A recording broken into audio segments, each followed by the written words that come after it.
예, 하나님 많은 물 위에 계시며 천지 만물을 다스리시는 하나님께서 지금도 세상을 다스리시고 우리와 함께 하시는 줄로 믿습니다. 그 전능하신 하나님이 우리 아버지신 것을 감사드립니다. 찬양과 영광을 받으시옵시고 우리 시온 찬양대에 은혜와 능력을 부어주시며 우리 온 성도들의 찬양의 영을 부어주옵소서. 예수님의 이름으로 기도하옵나이다. 아멘.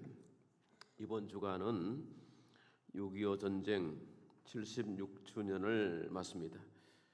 여기 우리 중에 전쟁을 경험한 세대는 많지 않거나 아주 어렸을 때 겪은 사태 정도로만 기억이 될 수 있는 그런 분들도 여러분 계십니다마는 저는 지난 10년 사이에 요양원에서 모셨던 어르신들이 국군에 참전하거나 학도병으로 참전했던 그 많은 오랜 이야기들을 또 듣고 똑같은 얘기인데 듣고 들어드리고 이렇게 한 적이 있습니다. 피난의 고충이나 전쟁 이후에 국난을 극복하는 지난한 사연들이 있었던 그런 어르신들을 모시고 살아가면서 눈물 짓고 아파하기도 했습니다.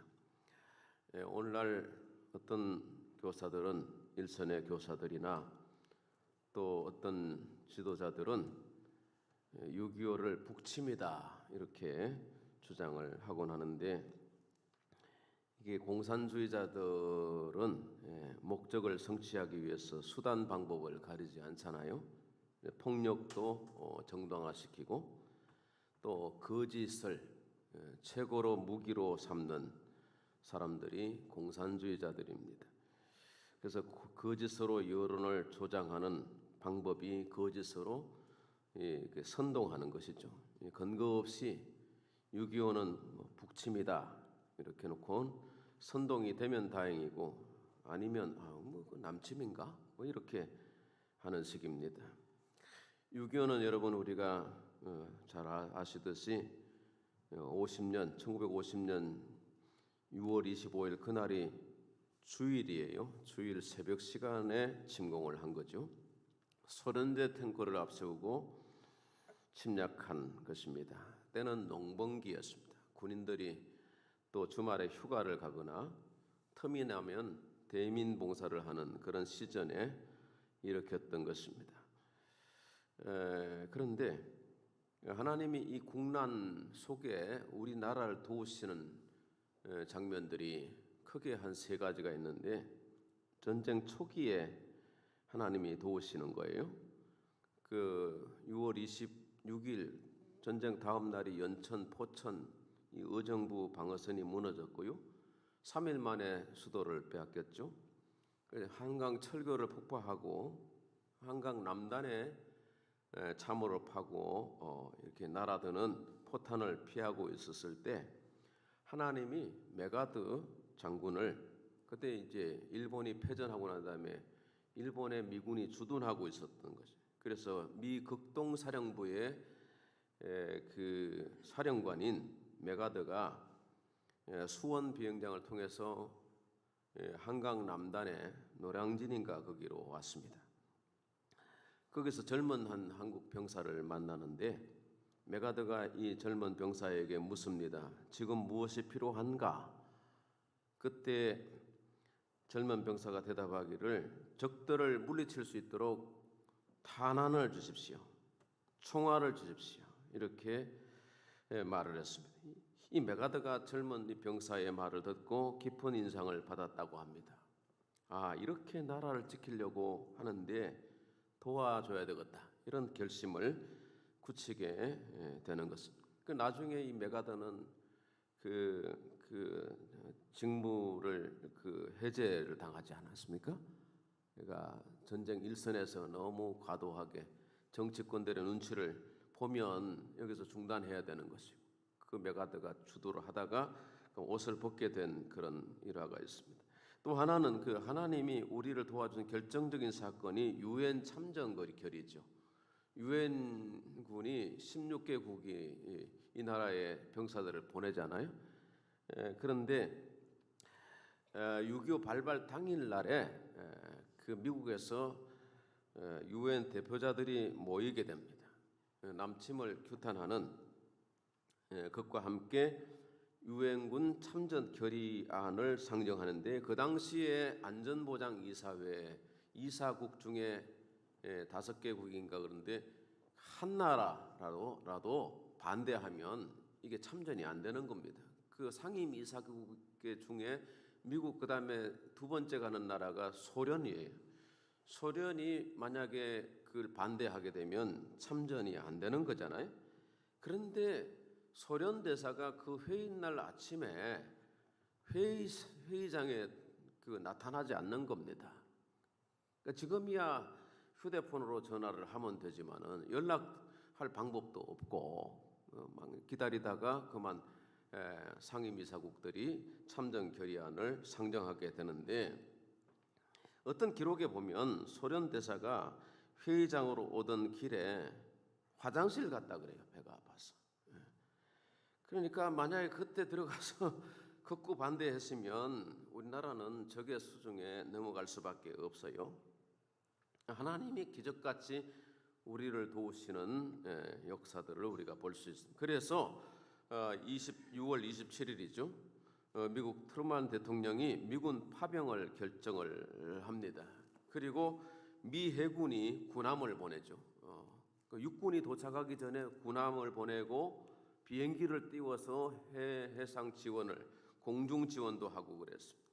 그리고 이제 7월 1일 날에 미 24사단이 이제 이 땅에 부산으로 들어오게 되는데 7월 5일부터 저 멀리서 이제 나라들의 병사들이 이 땅에 속속 도착하게 되는 것입니다. 자, 이렇게 해서 직결하는 중부전선이에요. 대전 지역이에요. 저 풍령 그런 고개 그쪽에서 적과 교전하면 계속 밀려서 7월 중순에는 이른바 낙동강 방어선까지 밀리게 되는데 그 대구를 중심으로 해서 칠곡 그다음에 이제 북쪽 영천 포항 라인 이까지는 이제 산이 있어가지고 이렇게 넘어오기 어렵습니다. 그래서 다부동 전투 같은 데는 굉장히 많은 사상자를 냈죠. 그리고 이제 서쪽으로는 대구 서쪽은 칠곡 그다음에 이제 달성 이쪽이 낙동강이 흘러가는 거예요. 이게 천혜의 요새가 되는 거예요. 강을 건너는 것이 어려운 거예요. 그래 부산까지 이렇게 경상남도와 경상북도 일부 이렇게 남은 그 어느 한쪽도 뚫리게 되면 거꾸로 이제 역공을 당하기 때문에 그게 최후의 방어선인 거예요. 자, 그래서 화력이 거기에 집중이 되는데 화력만 가지고는 소련이 밀어주니까 이게 어려운 겁니다. 자, 인해 전술로 막 밀고 들어오는데 하나님이 어떻게 도우시냐 하면요. 하나님의 도우심이 어떻게 일어나냐 하면 부산에 모인 피난민들이 전국에서 모여들었잖아요. 특히 그 북한에서부터 내려온 피난민들도 많고 부산에 큰 교회마다 모여서 기도회를 시작했습니다. 나라를 지켜달라고 우리 군인들을 지켜달라고 하나님께 기도하는 구국 기도회를 가지게 되었던 것입니다. 그래서 이승만 정부도 이제 부산까지 피난 간 거고 교인들이 모여서 구국 기도 나라를 위해서 기도했는데 하나님이 기적같이 도우시는 역사를 보십시오. 이 7월 달과 8월 달은 비가 많이 오는 우기철입니다. 그런데 그 인민군이 강을 건너려고 하면 비가 흑수같이 내려서 강이 범람해서 건너오지를 못하는 거예요. 그리고 미군 공군기가 떠서 포격을 하려고 하면 며칠새 계속해서 날이 맑은 거예요. 자, 이것을 갖다가 세상은 우연이라고 말하죠. 그러나 기도하는 사람들에게는 하나님이 우리를 도와주셨다. 할렐루야. 그래서 애국가를 우리 부를 때 가장 감동적인 구절이 뭐예요? 하나님이 보호하사 우리나라 만세. 그렇습니다. 대한민국의 근대사를 돌아보면 참으로 많은 혼란과 위기가 있었습니다. 그러나 하나님께서 우리나라를 지켜주신 줄로 믿습니다. 전쟁 때도 기적같이 도와주셨고 폐허 위에 재건하게 하셨고 전 세계가 놀랄 만한 대한민국의 번영과 발전을 이룩하게 하셨습니다.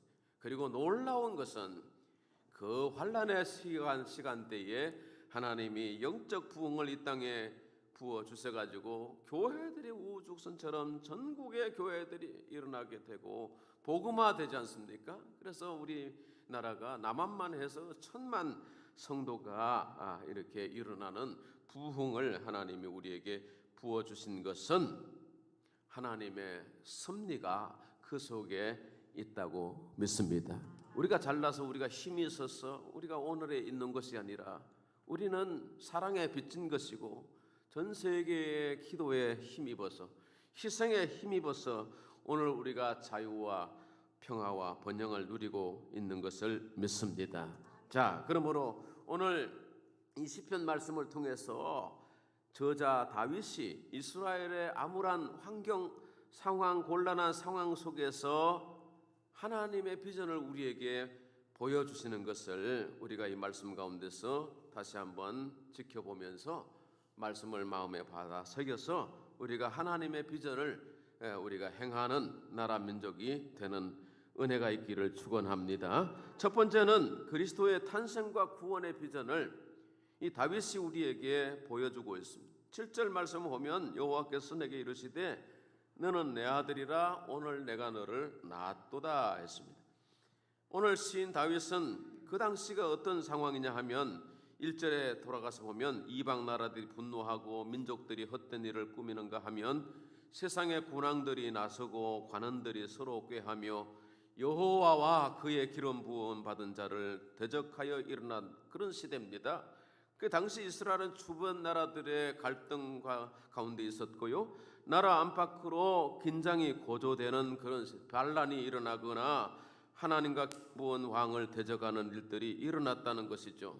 그러나 다윗의 고백이 뭐냐 하면 하나님은 모든 권세와 능력 위에 계신다. 오늘 찬양대가 찬양하신 것처럼 많은 물 위에 계시는 하나님, 전능하신 하나님이 세상을 다스리신다라고 하는 다윗의 고백인 거예요. 그래서 인간의 도모하는 모든 꾀를 다 패하시고 결국은 하나님이 보내신 아들을 통해서 하나님의 뜻이 이루어질 것이라고 말씀하고 있는 것입니다. 그러므로 신앙 공동체와 우리 믿는 자들은 어떤 고난 가운데서라도 하나님을 신뢰하며 또 하나님께 의뢰하고 기도함으로 하나님의 뜻을 이루어가는 신실한 주의 백성들이 되기를 축복합니다.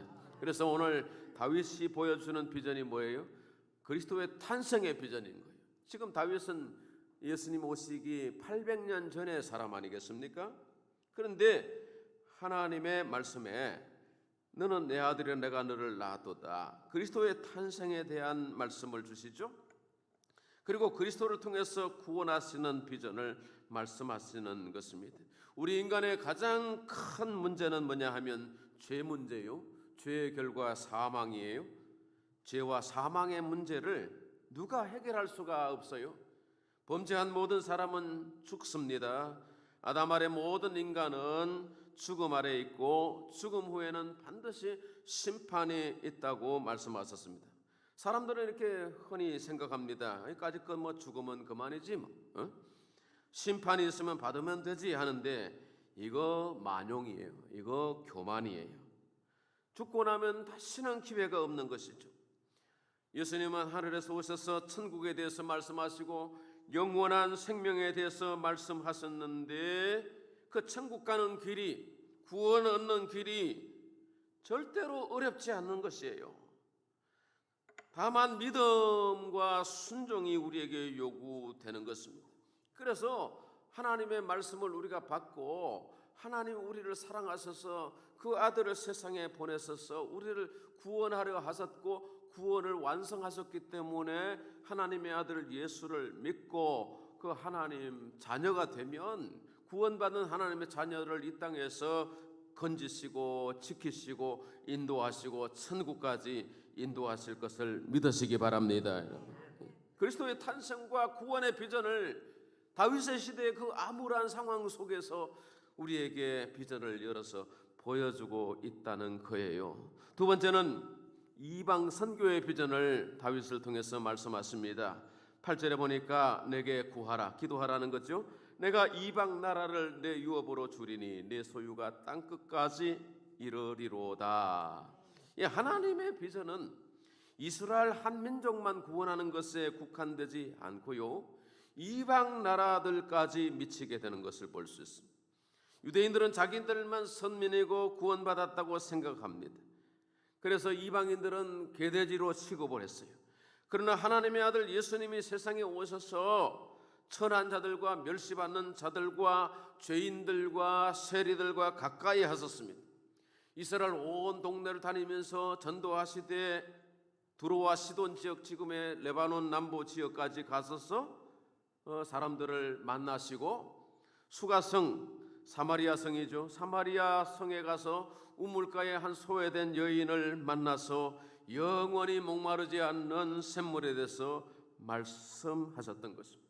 그래서 예수님은 이방인들도 다 구원하시고 가나안 여인, 수로보니게 여인에 대해서도 말씀하시고 하나님의 은혜를 끼쳐주신 것을 볼 수 있습니다. 그리고 부활하신 예수님이 제자들에게 마지막 당부하신 말씀이 뭡니까? 오직 성령이 너희에게 임하시면 너희가 권능을 받고 온 유대와 사마리아와 땅끝까지 이르러 내 증인이 되리라 말씀하셨습니다. 그래서 복음이 이 갈릴리 어부들을 중심으로 복음이 땅끝까지 미치게 되었고 2000년이 지난 오늘날 복음이 전 세계에 미치게 되었습니다. 할렐루야.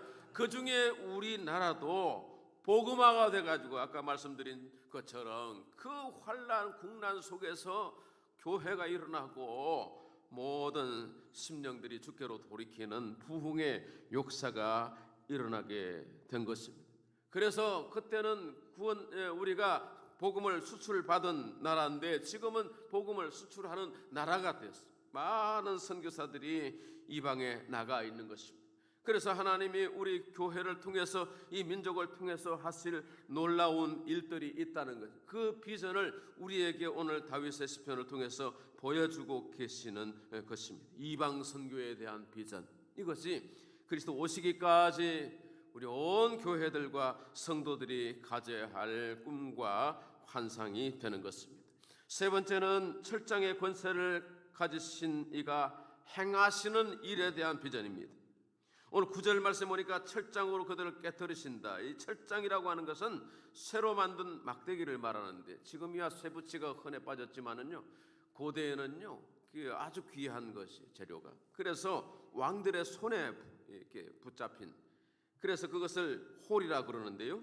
그 홀로 누구를 때리거나 무엇을 파괴한다는 것이 아니라 왕의 손에 놀라운 주권과 통치권이 있어서 심판하신다는 것을 말씀하고 있습니다. 그래서 세상의 왕들 위에 뛰어난 왕이 누구시냐? 하나님이시고 그 아들 예수 그리스도는 부활하셔서 지금도 하늘 보좌 우편에 계시면서 세상을 다스리시는 권세자로 서 계시는 것입니다. 그래서 하나님과 그 기름 부으신 종을 대적하는 것은 어리석기 거지 없다는 거예요. 지금 다윗의 시대에 반란이 일어나고 민족들이 또 대적하고 그렇게 소요가 환란이 일어나는 그 상황 속에서 어때요? 때때로 악이 승리하는 것이 보이고 불의와 폭력이 힘을 얻는 것처럼 보이지만 오늘 시편 기자는 그렇지 않고 철장의 권세를 가지신 이가 다스리신다.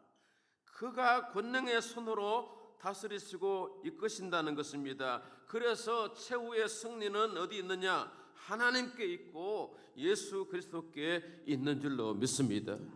그래서 우리가 찬송할 수 있습니다. 최후 승리를 얻기까지 주의 십자가 사랑하리. 그 다음 뭐죠? 빛난 멸류관 받기까지 험한 십자가 험한 십자가 붙들게. 다시 한번 할까요? 최후 승리를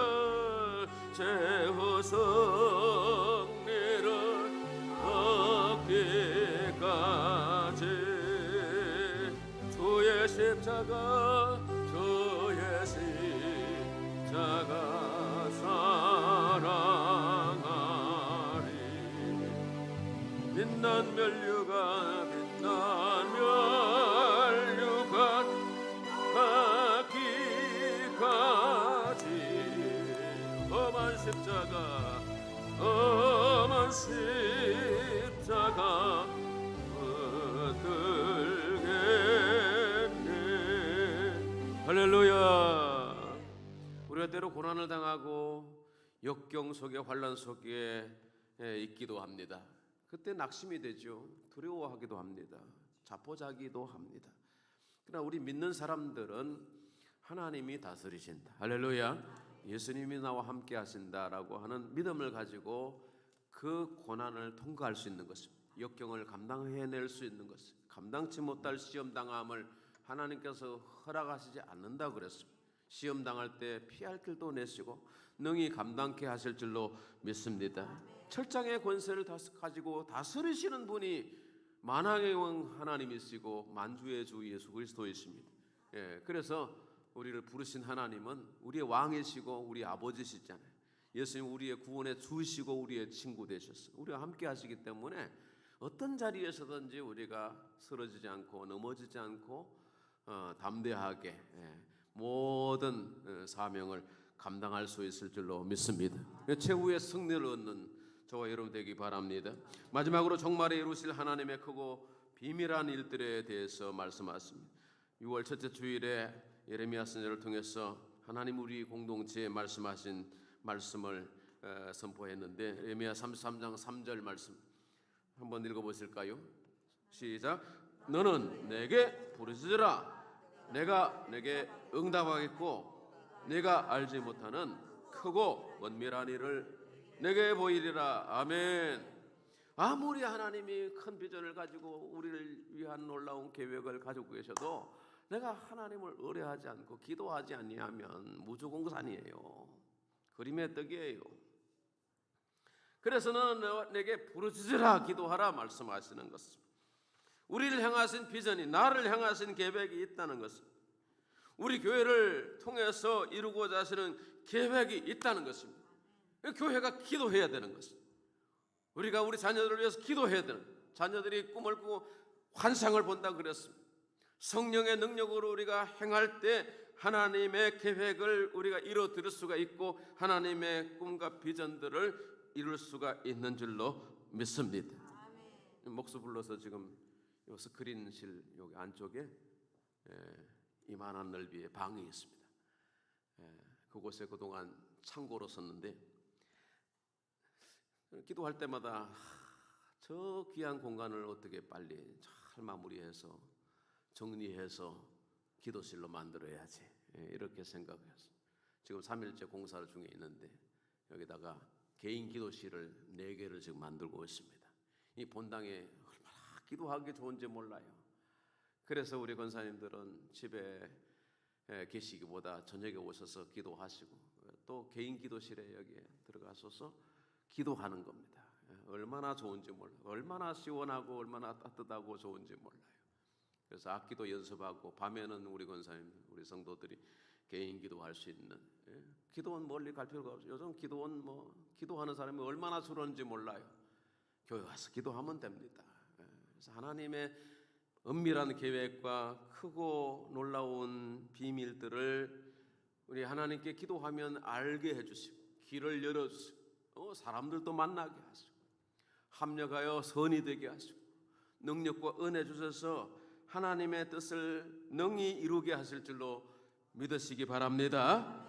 그래서 오늘 이 시대도 보면 다윗의 시대도 마찬가지지만은 지금 우리는 너무나도 어려운 국면에 있습니다. 국내 정치 상황이 분열과 혼돈 상황에 있습니다. 여야는 늘 그래왔지만은 극한 대립 가운데 있고 대통령이 되느냐 감옥에 가느냐 이런 상황 속에 공론이 분열되어 있습니다. 6.3 선거에서 투표지 부족 사태로 항의 사태 계속해서 연일 2주째 지금 지속되고 있습니다. 이 공정과 정의 사회를 요구하는 사람들의 외침이 있습니다. 건강한 사회가 되고 평화롭고 아름다운 대한민국이 우리의 다음 시대에도 계속해서 물려가기 위해서는 우리가 기도해야 된다는 얘기예요. 하나님의 크고 비밀한 계획이 있다는 것입니다. 하나님은 우리나라와 민족을 놓지 않으시는 거예요. 저 북한을 생각하면 얼마나 안타까운지 모릅니다. 그러나 그들을 향하신 계획이 있지 않습니까? 우리가 배부르고 우리가 등 따쓰고 우리가 별 문제가 없다고 해서 문제가 없는 게 아닙니다. 공동체입니다. 이 민족 공동체입니다. 이 나라 공동체. 하나님이 기뻐하시는 나라를 세워야 하나님이 기뻐하시는 민족이 되어야 열방과 세계를 위해서 뛰는 젊은이들이 일어나고요. 교회들이 다시 부흥케 되고 많은 영혼들이 주께로 돌아오는 은혜의 역사가 우리 대한민국을 통해서 이루어지는 미래의 시대가 열려지게 될 것으로 믿습니다. 크고 은밀한 계획 비밀이라고 말씀하십니다. 기도하면 하나님께서 이것을 말씀해 주시는 우리의 심령을 뜨겁게 해주시는 것입니다. 오늘 세상 사람들은 잘 먹고 잘 살고 넓은 집에 편하게 살다가 건강하게 살다가 가는 것으로 소망으로 삼는지 몰라요. 그러나 하나님은 우리에게 그거 아니고 하나님의 소원이 있다, 하나님의 비전이 있다고 오늘 말씀하고 계십니다.